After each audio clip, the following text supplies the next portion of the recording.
Howard. We have 77 townhomes. If you add those up, that's almost 2,000 units of affordable housing. That's not counting the 220 new units that we have planned for our phase two of the McCarley Garden development.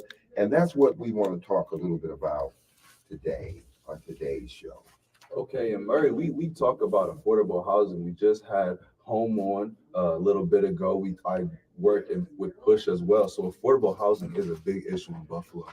And it's never too little, or we never are in shortage of people fighting to fix that issue, because I believe, in my personal opinion, having a place to lay your bed is the basis for a lot of things. How can I recharge and attack the day excited when I haven't gotten a chance to rest? A comfortable, safe place to live.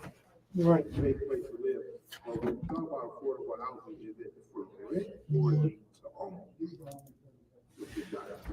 No, the housing development that Brother Norwood discussed, all of it is rental units. It's all rental units throughout the Fruit Belt, McCarley Gardens, the St. John Tower. These are all low to moderate income rental units. So we have been involved in the past in developing homes for purchase in the Fruit Belt.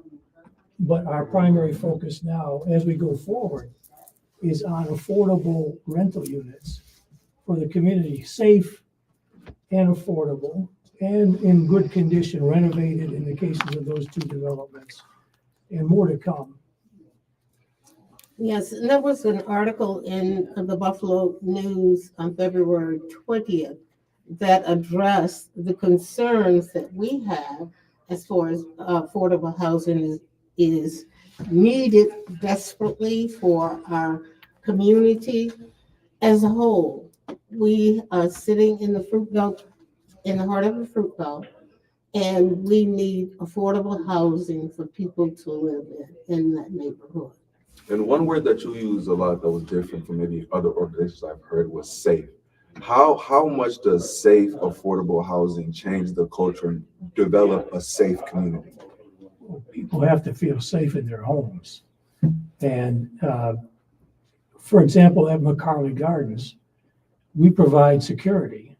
We have our own security company, and that security company monitors the McCarley Gardens. As well, there is a security company that takes care of and monitors the St. John Tower.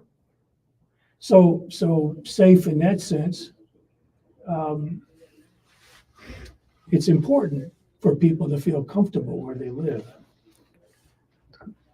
So just Elder Kapsiak raised the editorial in the Buffalo News, and this was somewhat of a breakthrough, we felt, in that the Buffalo News editorial board saw fit to write an article in an important on an important edition of the Buffalo News on Sunday morning, calling on the Buffalo Niagara Medical Campus to see to it that this development that we're promoting, the McCarley Gardens Phase 2, that it happens. More or less calling for the Buffalo Niagara Medical Campus to get out of the way and sit down and negotiate with us to make that 220 unit development happen, because the city needs it. So that was encouraging to us. Yes. We currently have a fight with Buffalo Niagara Medical Campus to build a 6 to 8 story structure that would accommodate these units, as well as ground level retail space, 100 plus parking spaces.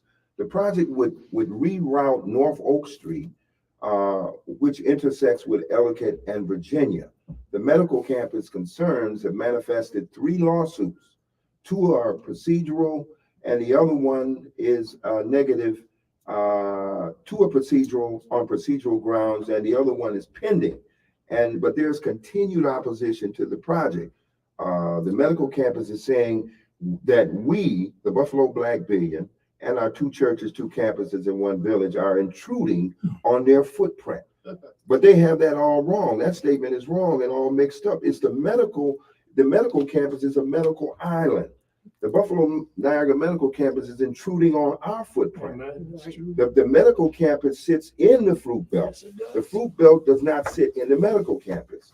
And our two churches, our St. John Church has 97 years of divine ministry that they have provided. Another 75 years for the oldest structure built in 1874 is Gethsemane. And so they have this thing all screwed up. We have 43 blocks in the fruit belt.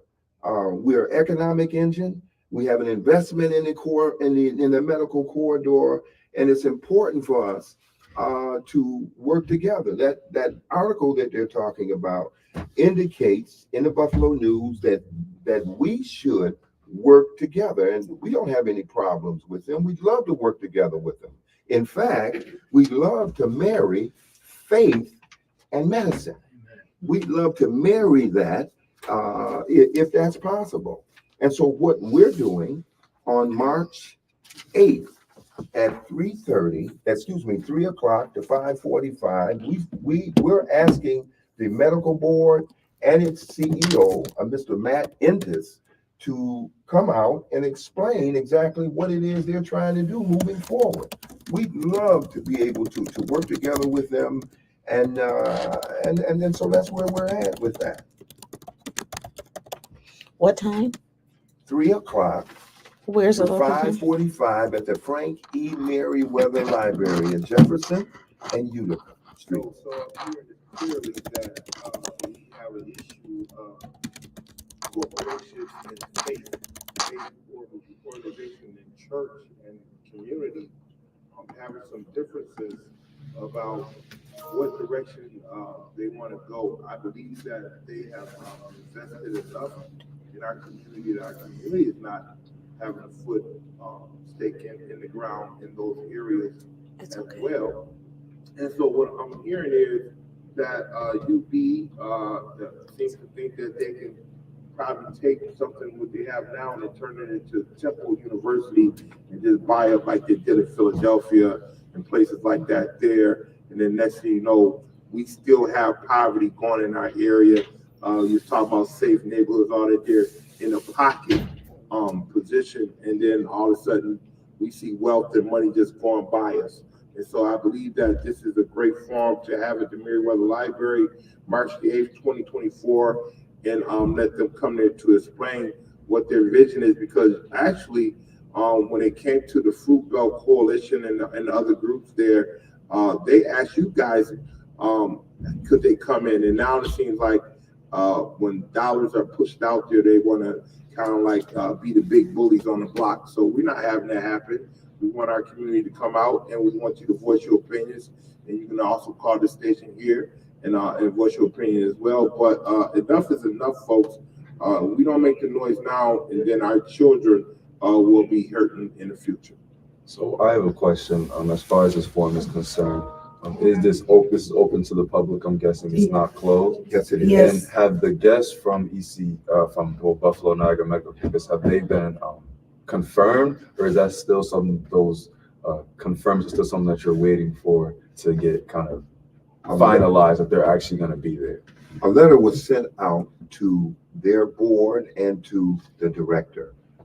We are awaiting word from them as to whether or not they will or will not attend. The medical campus themselves wants to get involved without bringing anything to the table. As I said earlier, we want to work with them. We don't want any conflict or static or any hostile situation. We're not buying North Oak Street. We're actually exchanging some of our own property for North Oak Street. The medical campus is not putting up anything. And so we'd like them to come out on March 8th and explain exactly where they're at. I mean, we're open for compromise and to work together on this. And as was said, the Buffalo News editorial page indicated that the Buffalo Niagara Medical Campus should work with the Buffalo Black Billion, because affordable housing is a priority and a necessity. We are the third poorest city in the nation. And so affordable housing, as I said earlier, is in the governor's budget. She has, I believe, a $229 billion budget. It's the county is saying that it's a priority with what they're doing. And we're at the forefront for providing affordable housing units. We have 1,500 new affordable housing, $600 million plan for 2024. And we already have 400 units. And so we're trying to increase this and work to help enhance the life of our citizens and residents that live in East Buffalo and the Fruit Belt community. It should be said that going back to the beginning, going back a number of years, our pastor, Pastor Chapman, was approached, and a relationship was developed between the Buffalo Niagara Medical Campus CEO, Matt Entice, and him. And Mr. Entice came to our pastor to ask for support, to basically be an introduction into the East Side community and the African American church community. And at that time, or around that time, a little before then, our church had commissioned a study of the Fruit Belt community and the East Side. And as a result of that study, demographic numbers were generated. What the population was made up of, the income levels, etc. Those are the kind of statistics that are needed when grants are being applied for. So the Buffalo Niagara Medical Campus basically hijacked our data that we had paid for, the study that we commissioned, and used that to increase their own budget by virtue of applying for and winning, I don't know how many tens of thousands of dollars in grants. Millions. I take it back. So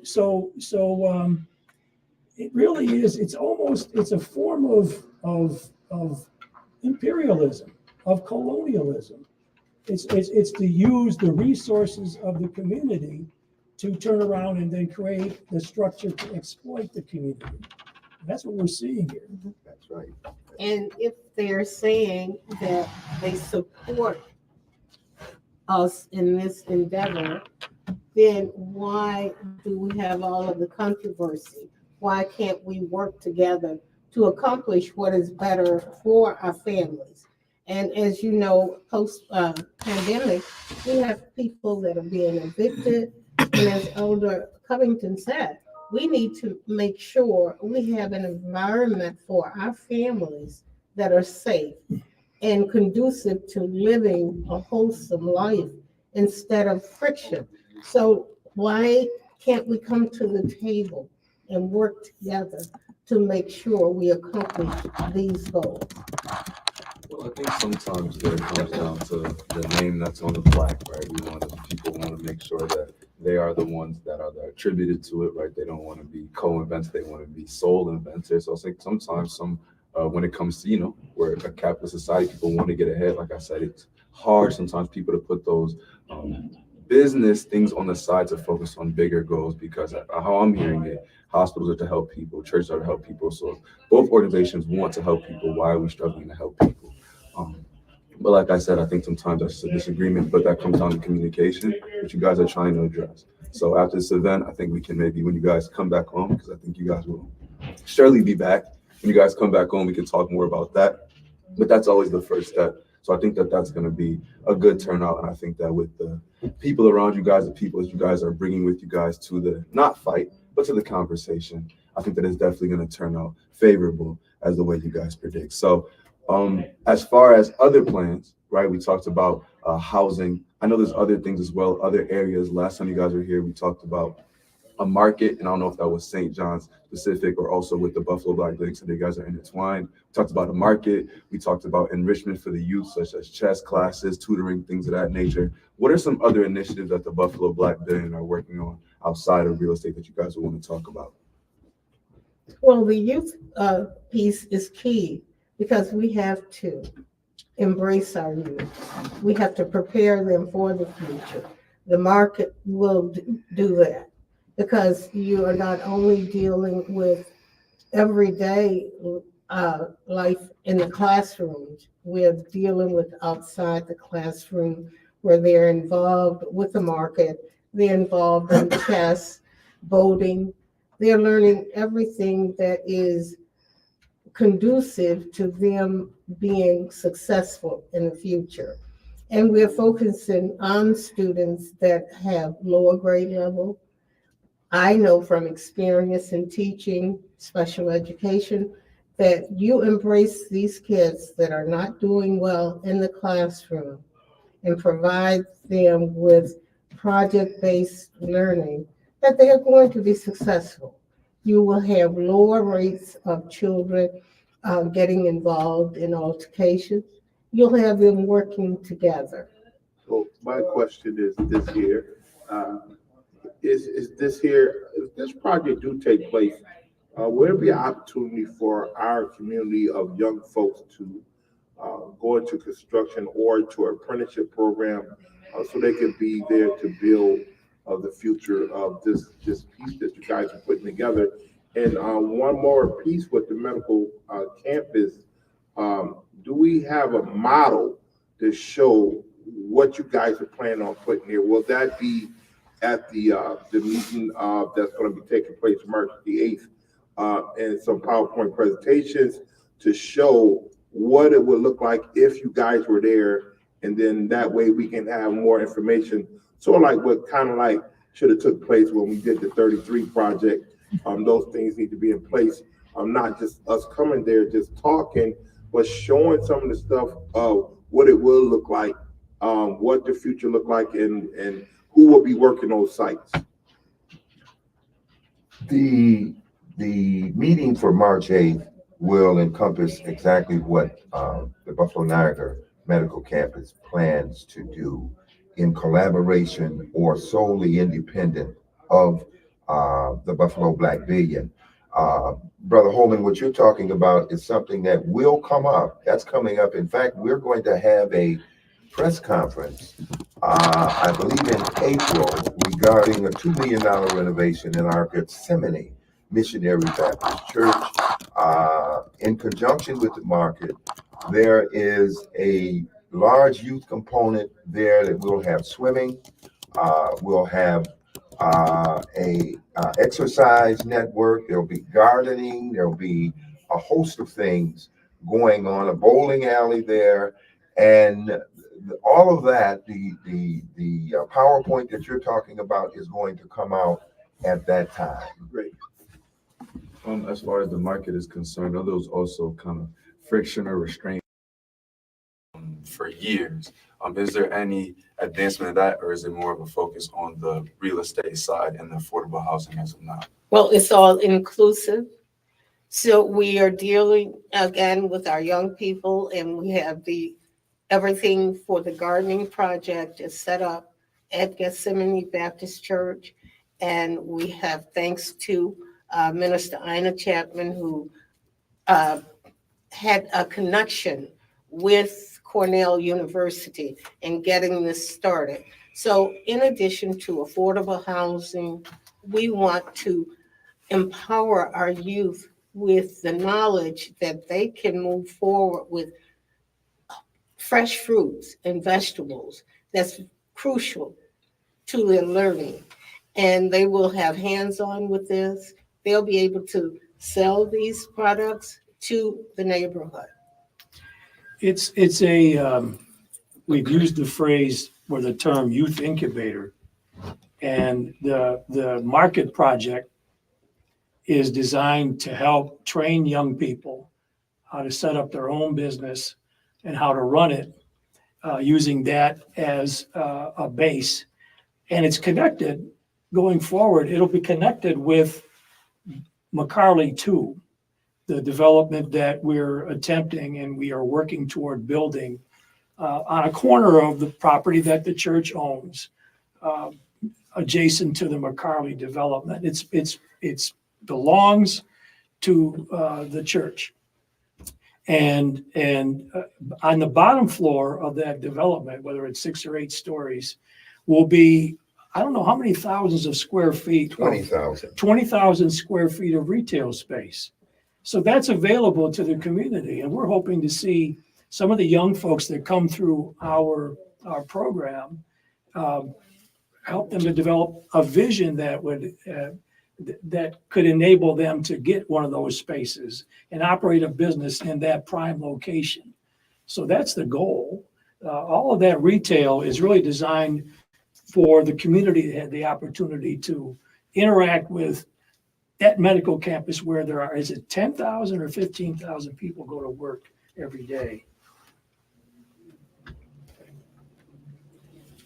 Wow, it's a lot of plans, right? And it's things that are happening. And it's also a process. While we are working in this process, I know we talked about we have the meeting coming up. What are some ways that us listeners and people that want to contribute to this mission can help support the Buffalo Black Billion while you guys are trying to carry out and make all these plans reality? Well, we'd like you to come out on March 8th to begin with and hear some of the things that moving forward that we're going to do. As Elder Covington has just mentioned, certainly we'd like to get with all of these projects. These projects will create job opportunities. They'll create entrepreneurship. We'd like to have interns.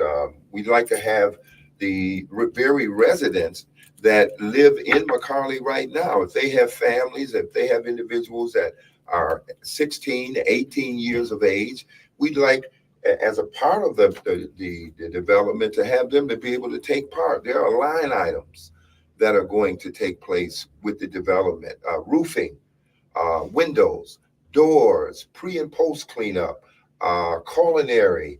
A host of things are going to be available to the residents and to the people, and we'd certainly like to be able to have them involved. We put out just recently at a meeting prior at the Frankie Merriweather Library, where we asked minority contractors to submit their OSHA certifications, their insurance profiles to our weseekgod.office@gmail.com. We have in the past, with our projects, we have 77 townhomes at a cost of $22.3 million. We had almost 60% minority participation with those projects. And so we would love to have our youth involved, not only in the 220 projects, but all the things that we're doing. It's time to embrace them. It's time to get them there, to put them there if they're willing, ambitious, and willing to learn. We want to embrace them now because the time is now. We can't afford to wait any longer. And so we have the projects that Elder Kapsiak is talking about, where 60 young people with the Buffalo Board of Education will participate in that project with Cornell Cooperative University. We'd like to take kids out of the classroom and use the term, they use the term, throw the box away. We don't want to put them in the box, throw the box away. We want to get them involved in boating and yachting and a host of other things, because some kids don't work well in a classroom setting. And so right now we're waiting for the Buffalo Board of Ed to get back to us on those young people. We'd like to take young people whose grade point average is not an A or B, but in fact a C, 65 or higher, and work with them, because there is potential, there's talent there, and we must cultivate that and work with that to help them become productive citizens. So we're back to the question on hand.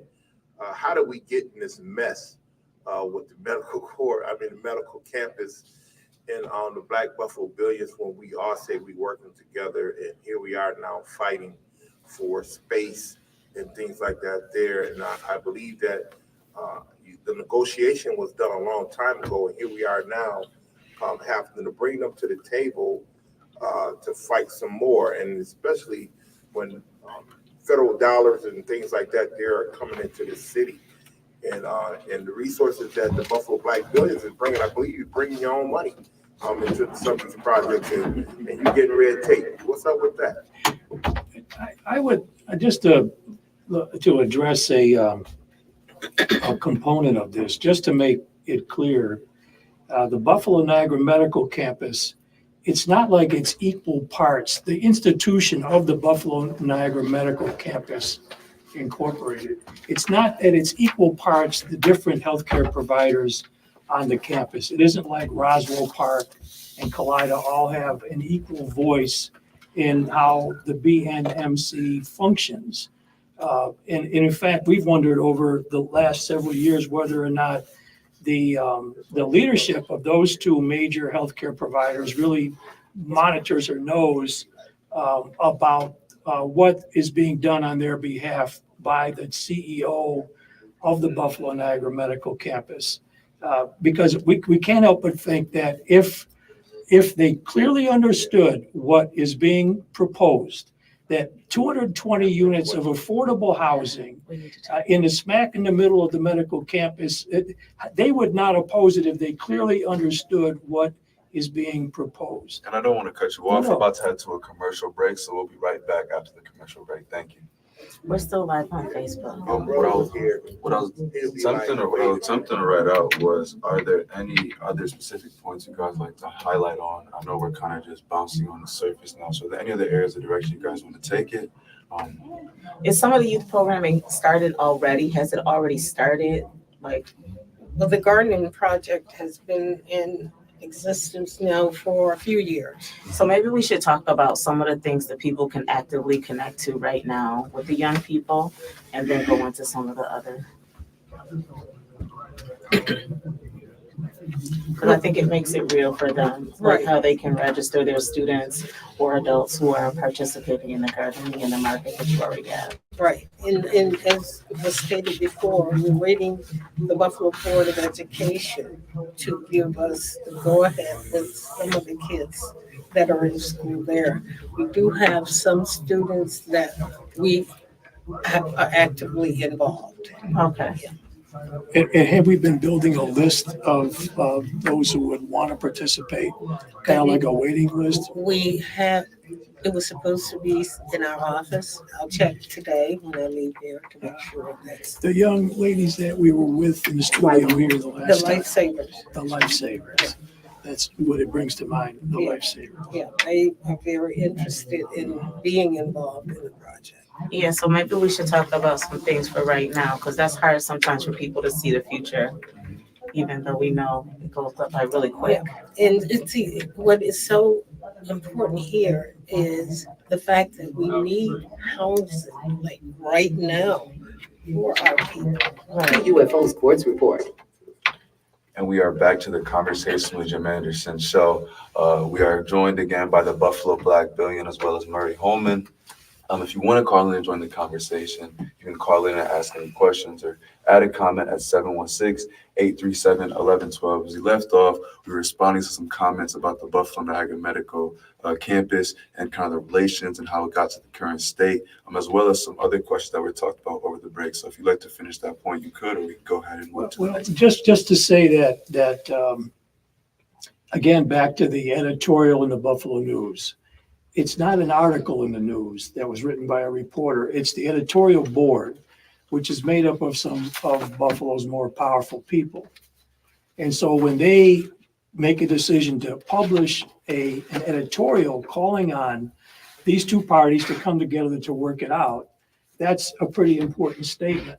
And we're saying and continue to say that we've been ready and we continue to be ready. And we really would like to see that board from the Buffalo Niagara Medical Campus and Matt Entice, the CEO, come on March the 8th to Merriweather. Okay, that sounds good. I know you had also talked about, as far as your gardening program, we were talking about a lot of plans, but there are some current things that maybe people can do. A couple weeks ago, we had some students from Bear Garden. We talked about what do we need to make the classroom enticing? And they agreed. They said, we want applicable skills. We want things we can do that will translate tomorrow. I need things because we are under certain different pressures today than we were maybe back in the past. And the way that money is, you just can't go out and buy a lot of things for $1 anymore. And so people's minds maybe are on a different place. And so these applicable skills you guys are talking about are very attractive to kids even now. So as far as the gardening program, are there some current things that people could do to get involved, or maybe to feel like they have a hand on it, or maybe even get on an early waiting list before these programs fully enroll, so they can start to get excited as they probably already are right now? Right. They will be able to and can go to St. John Baptist Church and put their name on the waiting list to be involved. Because as the weather is getting better, we'll have more of the gardening going on. Our students that have been involved with Minister Ina with the gardening project, everyone that's been involved, adults, and this has been awesome, especially coming out of the pandemic. We see that this is the thing that is most needed in our community. Where else are they going to get fresh fruits and vegetables? And they can see themselves working to make this come to fruition. The other thing, let me add to that, you have a Lifesavers group that we had the honor and pleasure of meeting here right at WUFO. And we were so impressed with them. We brought them to meet and greet our overseer and first lady. We'd like to be able to collaborate with them and to put out over the airways and to recruit those young people who are interested in giving us some of the ideas that they have, whether it be a limousine service, whether they want to be able to participate in our network. Certainly, one of the things that adults do is they develop programs for young people without having input from those young people. And certainly we'd like to hear from them via the Lifesavers group and others, to sign them up, to get parental permission first and foremost from their parents, but to involve them in our projects at Gethsemane and our projects that are forthcoming, and to hear some of the things that they would like to do. We have chess, we have volleyball, we have the Madden games, we have a ton of things that we've done. We've even done bingo in the past. But now we want to develop entrepreneurship opportunities. We want to hear from those young people that are interested in that. Maybe there's some things that we're missing. There's some young people I understand there's businesses with coffee, with developing coffee beans and doing that sort of thing. Maybe we can have a shuttle or something from our corridor right there on Maple, where we have on the market, and have them to shuttle folk to and from. I mean, there are a ton of things out there. We don't have all the answers, but certainly we'd like to be inclusive of our young people. What are those ages? 18 through 18 years of age.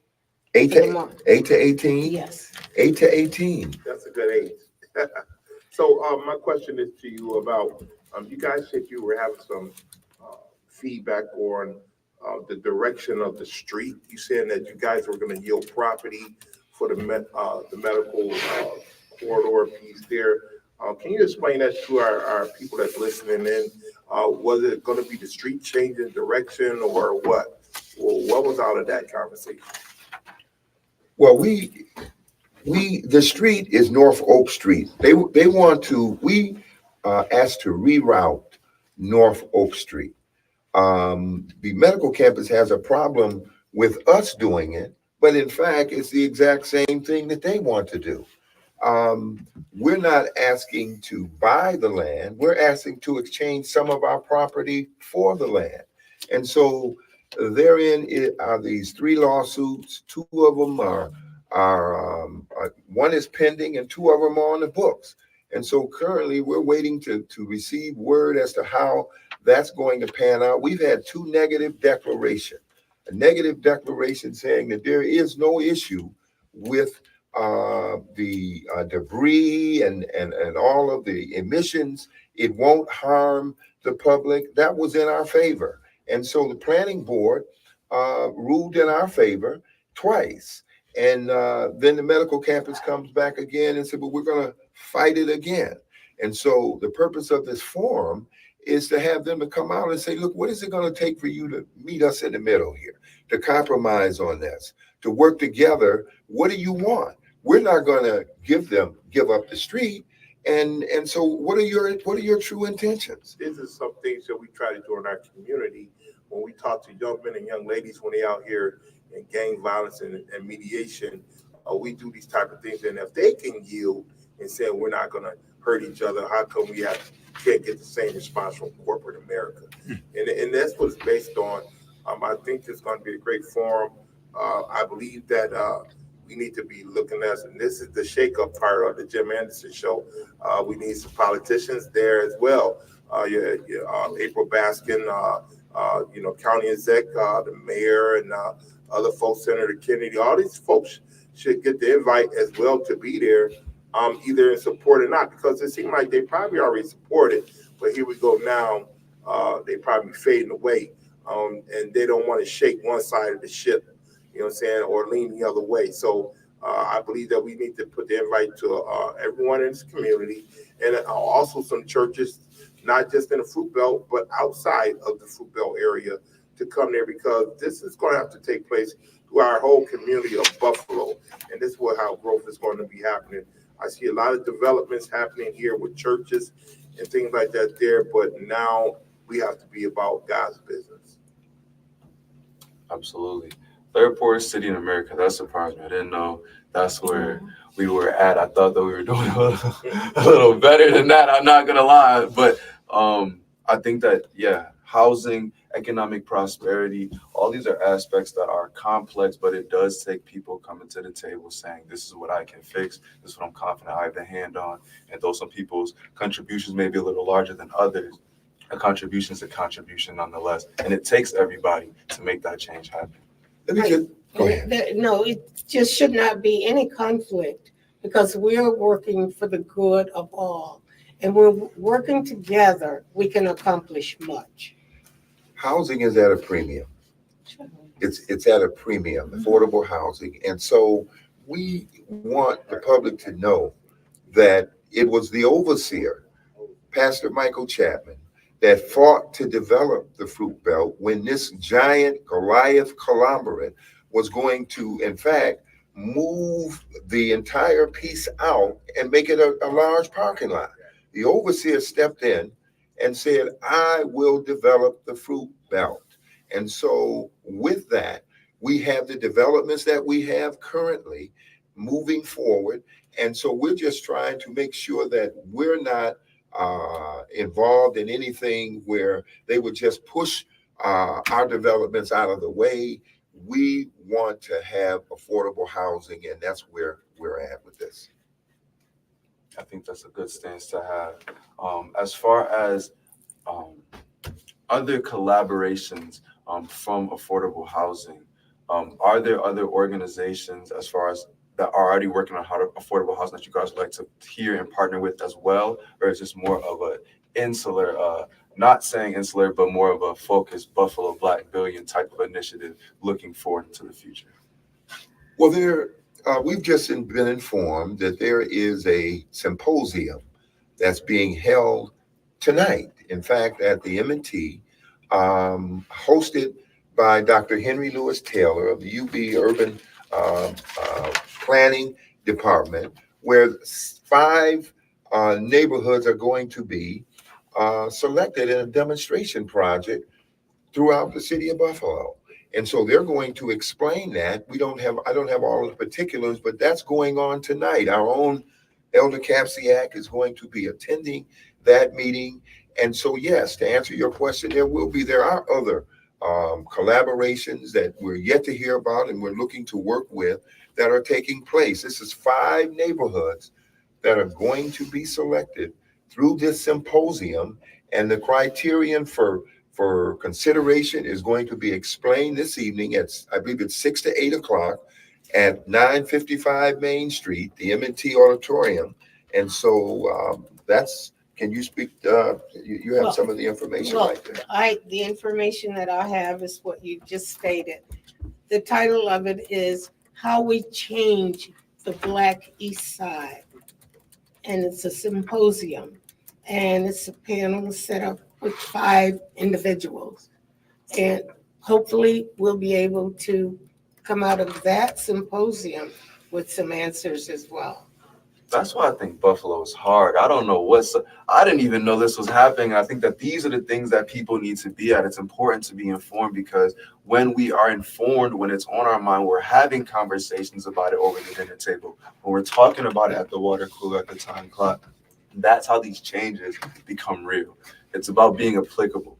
Like I know people get home and they're tired, but if this is important, if you live on the east side, are you too tired for your livelihood? This is your rest. And so I think that it's just important to be informed, important to be listening to sources like WUFO, listening to things, listening to people, groups like this, to just hear this type of information, because I personally believe how we fight for one issue is how we fight for every issue. And like I said, third poorest city in America, if that doesn't spur you to at least look around when you're driving home, look around when you're walking home or making that commute, I think you got to look around and say, I know we can do better than this. We have done better than this, and we should be doing better than this. So I think it's just a journey that takes brick by brick, step by step, but I think this is many steps in the right direction. So we hope to hear more from you guys in the future. Are there any more particular areas you guys like to speak about? Any more important events you guys know that are coming up that you think we should be informed about? Or just anything you guys want to say or directions you want to take it as we kind of get to the end of this interview?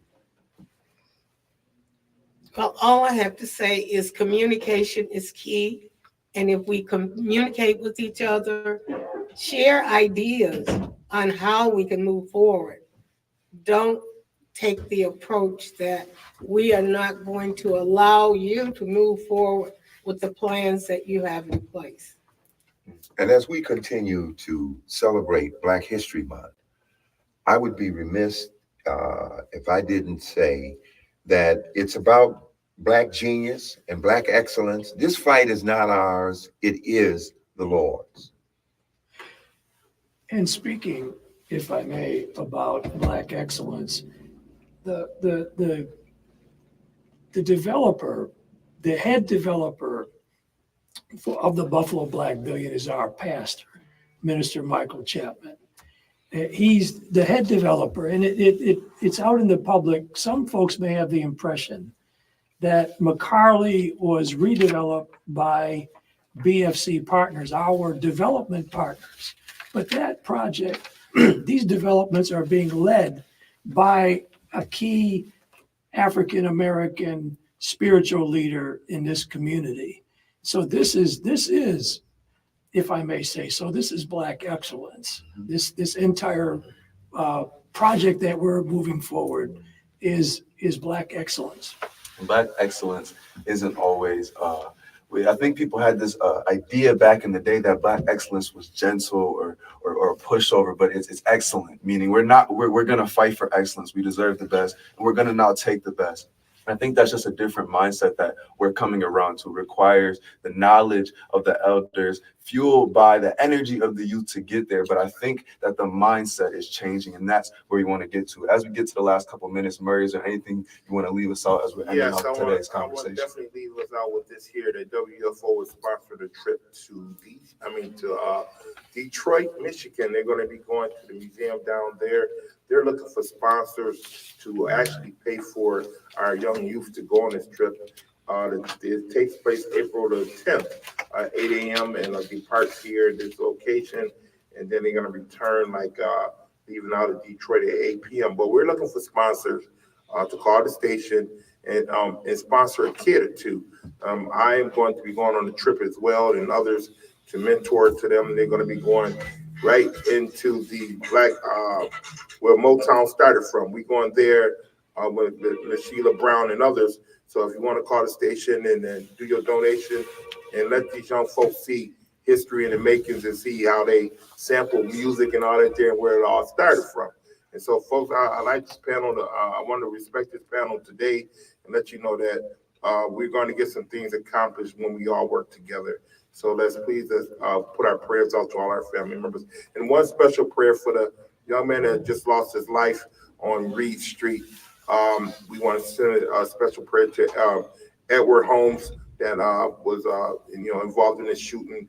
The Buffalo Police Department. I would be remiss if I didn't talk about it, but we have a lot to do in our community, and we have to be on that note there. So God bless you all. Brother Holman, with regard to the trip to Detroit, Yes, if you could forward that information that you just articulated to our WeSeeGod.office@gmail.com, explaining that you need sponsors for 1 or 2 kids or more immediately, and bring it to the attention of our overseer, Pastor Michael Chapman, ASAP. Perhaps there can be some consideration Raymond for is working on it sponsorship. right now. He's working on it right now. So we got it in there. We'll get it over to you. Thank you. I don't know if we have a caller calling in that we're going to respond to. I thought we had about a minute left. We have about 6. I don't want to sell you guys short. So blame it on me. Blame it on me. It's an apology on my end. But I think that it is just really important, again, as the community's listening, which we're going to get some community input in a second, but as the community's listening, again, understanding that if you have a something that's on your heart, something that's big or small, call, get involved. Don't wait. Don't sit on the sidelines, because this involves all of us. It is about all of us, so it needs to be moved by all of us. But caller, we're going to go to you because, like I said, we have a couple more minutes left in the interview. Caller, you are on the air. Good morning. Yes, good morning, everyone. This is Dr. Doyle, Evil Doyle calling. Hello, Miss Kathy. Miss Cassiak, how are you doing? Good. How are you, doctor? I'm fine. Could you repeat the date of your conference, the date, the time, and the place? Hello? This is to be held at the Meriwether Library Okay, on March 8th, okay, 3:30, 3 p.m. to 5:45 p.m. okay. I can help you with that as well. I have a large reading audience of my column. So thank you very much. And thank you so much, Dr. DeWolf, for calling in. Wonderful. And this is that is an illustration of what we mean. It's contribution, it's collaboration, it's saying, I have something that I know you need because you have something that you're fighting for that I want. That's how we create these win-wins in the community. And it's difficult, but it requires work and it requires effort. Can you guys maybe touch on that as we kind of leave out some of the effort that you guys, or some of the determination you guys have seen displayed? I know you talked about your leader, Michael Chapman, Overseer Chapman as well. Some of the determination that you have to make a change and how adamant you are to see this change made and to work towards it. We just know we're people of faith. We're an institution that's rooted in faith, and we just know that God. There's nothing that God can't do. There's nothing that God is not capable of. And we've been seeing it. We've been seeing it steadily. And we have confidence and faith that God is going to create a breakthrough in this, in our ministry, in our mission of kingdom building. That's what this is. It's kingdom building. So that's the source of my enthusiasm about this whole entire thing. And can I just mention, can I see the mic really quickly? This one right here. I know you keep bringing up Matt from the Buffalo Niagara Medical Campus, the CEO, but another young man that I think would be a good reach out is Kiera Stevens. He is a really active person who works for the Buffalo Niagara Medical Campus, and he's been a pioneer in collaborating with organizations, and they've done quite a few projects with young entrepreneurs. And so he might be a good contact point, because what I'm seeing with the Buffalo Niagara Medical Campus is, while y'all are planning over here, new business owners don't know what they don't know. They're just going to where they think the opportunities are. And they are doing some active things down at the medical campus. And I think he's one of the leaders, and he does stuff with their diversity, DEI. Well, actually, I think he just got a promotion. He recently got a promotion, but an amazing young man. He's a man of faith. And so he would be a good connection point, I think, to connect you into some of the younger people who have those. I'll try to connect you with a phone number. Thank you. You're welcome. So now I think my time is a little more correct for my question of as we leave out some things that I just wanted to mention before I leave out and before I get what on their mind. I do want to say shout out to Jim. We are in his absence, so thank you for letting us man the mic today as well. And shout out to DJ Sean for making sure that we keep our callers and our mics sounding good. So it is thank you to all you guys for being here. And now is there anything you'd like to leave us with? Any final words as we leave out? Any maybe shout outs again? We want to shout out to Overseer Chapman for the work that he's doing. Anybody, like I said, a kind word you want to leave us with? And let's maybe target this one to the youth. Anything you want to say to the youth to keep us inspired as we continue to walk this out? Put God first, young people, in all that you do. We would hope that you would establish a personal relationship with him, that you would come to know him as we approach Resurrection Sunday. God is everything.